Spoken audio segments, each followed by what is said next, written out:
non-Jewish people can undergo a conversion process during which they study the history of the Jewish people and the tenets of the Jewish religion and strictly follow its laws. At the end of this lengthy process, a board of rabbis evaluates the candidate and may pronounce them to be Jewish under religious law. However, in practice, the gates of Jewish personhood are zealously guarded by rabbis and religious politicians who do not want people who are not racially or ethnically Jewish to become Jewish and live in Israel among Jewish people. At a public conference in Jerusalem in June 2011, I filmed Israeli Justice Minister Yaakov Ne'eman speaking on a panel about conversion to Judaism and expressing adamant opposition to the prospect of asylum seekers converting to Judaism and becoming naturalized Israeli citizens. במדינת ישראל יש לנו בעיה. יש לנו מאות אלפים של בלתי חוקיים, בעיקר ממדינות אפריקה, שעברו את הגבול בצורה בלתי חוקית, הגיעו לארץ ורוצים להישאר פה כי יותר להם טוב להם מאשר במדינות אפריקה. זו הבעיה של מדינת ישראל.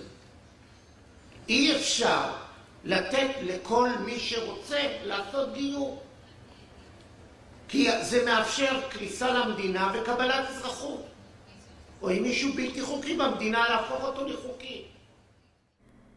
When the Justice Minister of the State of Israel says that non-Jewish people from Africa must be prevented from converting to Judaism because it will lead to their acquisition of permanent legal status in the country, then the law of return is not a policy of religious preference, but of racial discrimination in practice. One of the reasons that some Israelis oppose the presence of asylum seekers and other non-Jewish people in Israel is that they oppose miscegenation, so-called mixed marriages between Jewish people and non-Jewish people. In 2011, several Israeli cities held anti-miscegenation rallies under the rallying cry of "The women of Israel belong to the people of Israel." In the city of Ashkelon, the rally was organized by the deputy mayor of the town.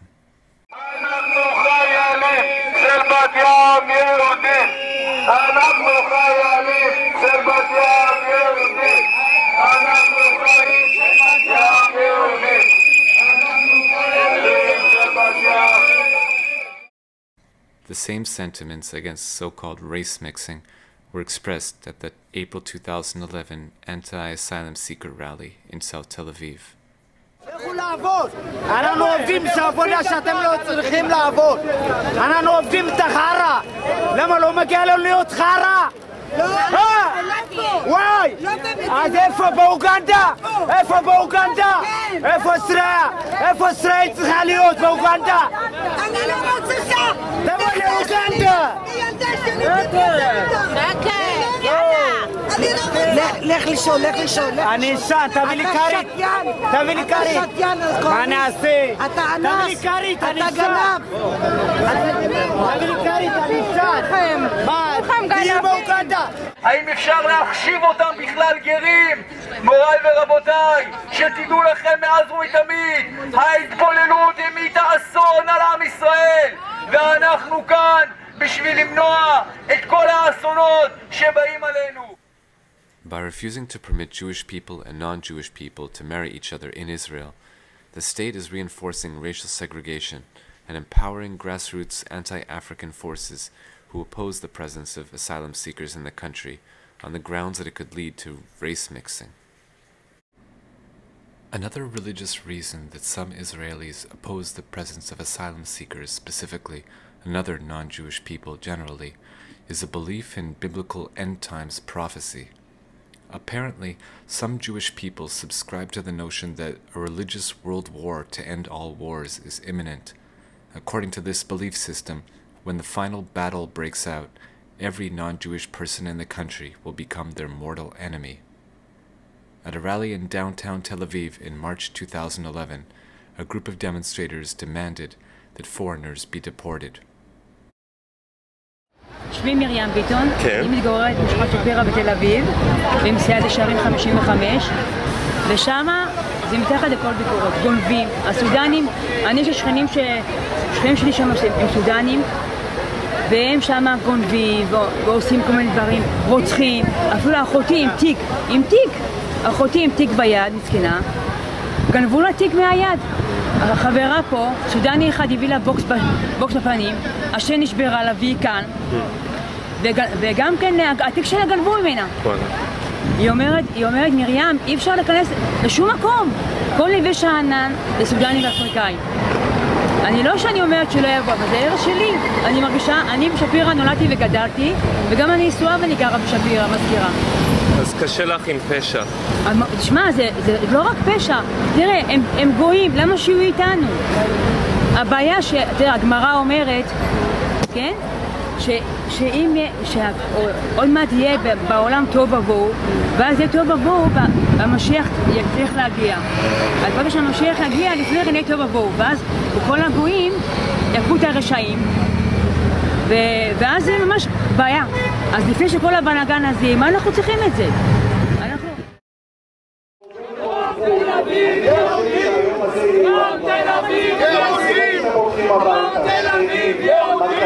Other Israelis who do not subscribe to fundamentalist interpretations of the Bible have also cast asylum seekers as potential terrorists, even though Israeli security services do not claim that even a single incident of political violence has been committed by a member of the group.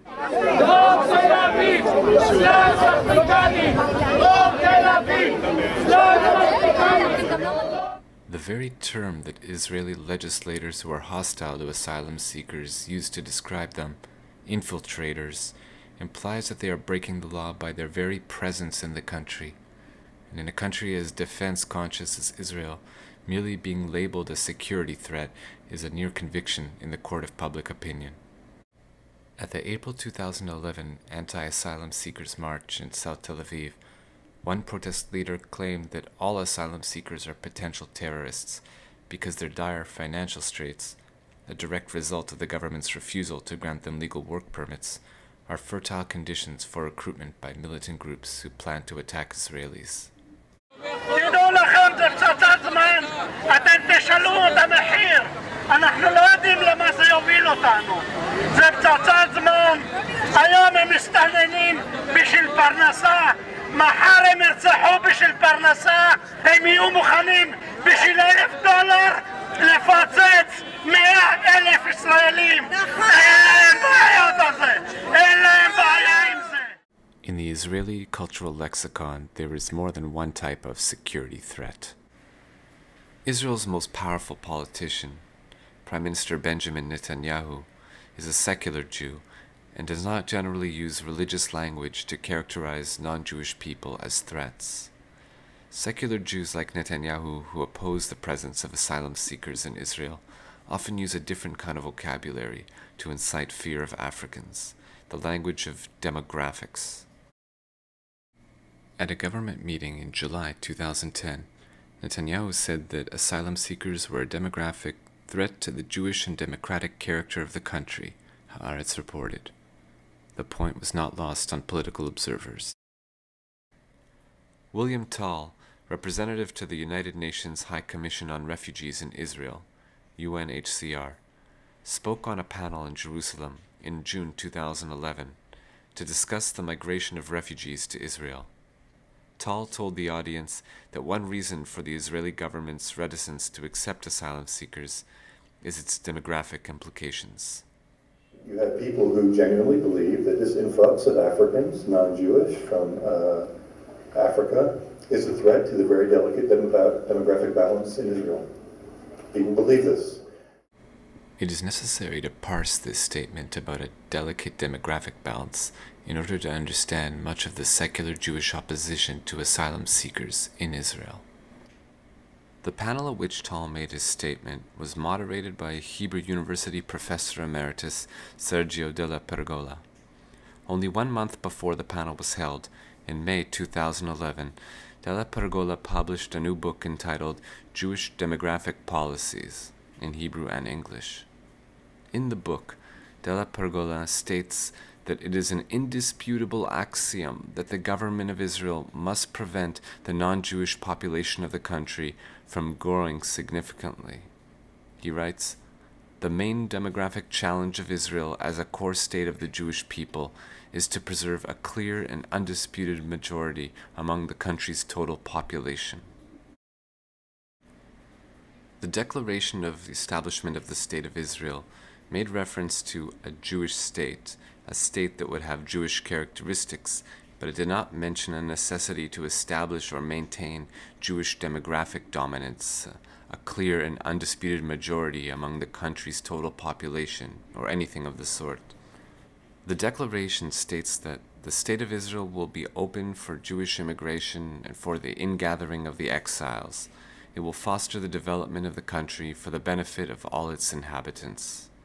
It does not state that the government will take measures in order to prevent the growth of the non-Jewish population of the country. In practice, however, for most of its history, the state has operated as if Della Pergola's call to preserve a clear and undisputed Jewish majority is a prime directive, instituting many rules and regulations which favor the growth of the country's Jewish population at the expense of the country's non-Jewish population. A decade ago, in 2002, the government of Israel activated a body called the Public Council on Demography in order to formalize a national demographic policy. In his book, Jewish Demographic Policies, Professor Della Pergola summarizes the main points of this policy. While most of the policy consists of recommendations geared towards increasing the amount of Jewish people living in Israel, it also explicitly includes recommendations geared towards reducing the amount of non-Jewish people living in Israel. The large number of foreign workers in Israel is a social and demographic problem of the first order, especially its implications for workers' rights and those of their children. The turnover of foreign workers with shorter stays would considerably reduce the extent of family building and mixed marriages with Israelis. In his book, Jewish Demographic Policies, Professor Della Pergola insists that there is nothing strange about Israel formalizing a national demographic policy. In his efforts to normalize this type of policy, he points out that Germany, France, and Italy also have national demographic policies. But Professor Jonathan Anson of Ben Gurion University of the Negev in Beersheba points out that this is a patently false comparison. He insists that the Israeli approach to demographics is nothing at all like that of the other countries that Della Pergola makes reference to. Anson says, Germany, France, and Italy have committees that look at demographic problems, but they don't look at how do we have enough ethnic Germans to outnumber Turks, or enough Northern Italians to outnumber Sicilians, or enough ethnic French to outnumber North Africans. Because of the low birth rates in these countries, the labor force is shrinking in proportion to the amount of retirees in the population. Hence, these countries must calculate the amount of immigrants they need to convince to move there in order to maintain economic stasis. Anson says, what is specific to Israel is we try to encourage Jews to have children, and we try not to encourage Arabs to have children. We are unique in the unabashed way that we do it. We openly say that we do not want other people around.